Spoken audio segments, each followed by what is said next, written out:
Alors bonjour, je suis Adam et je vais vous présenter un livre qui m'a bien plu, de Jean-Claude Mourleva, La rivière à l'envers.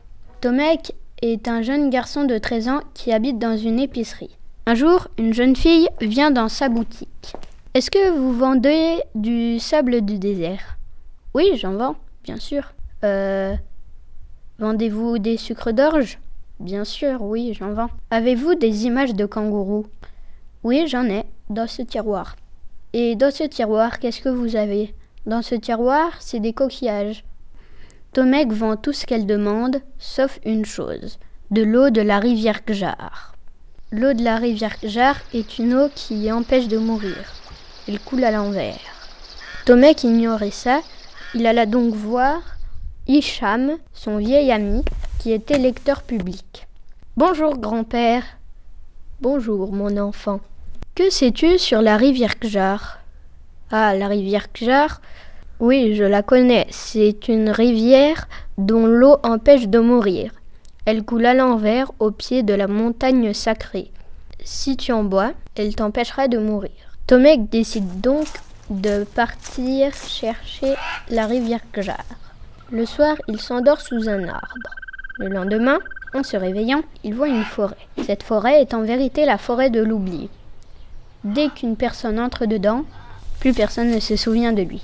Dans cette forêt, il va rencontrer un ours. Pendant le sommeil de celui-ci, il va partir en courant. Il court très très vite parce qu'il a peur. Il arrive ensuite dans une clairière avec plein de fleurs toxiques. Il renifle une fleur et il s'endort. Quand il se réveille, il est dans un village nommé le village des parfumeurs.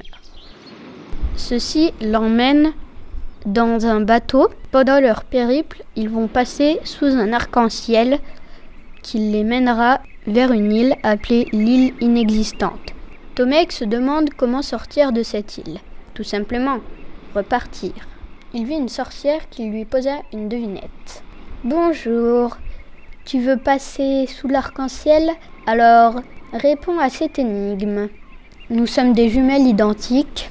Nous sommes fragiles comme les ailes d'un papillon, mais nous pouvons tout faire disparaître. » La réponse était les paupières.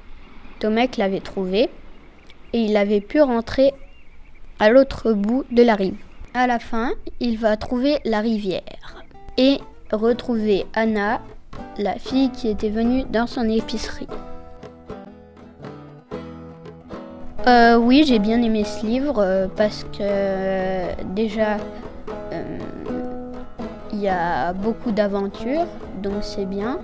Souvent, il y a du suspense.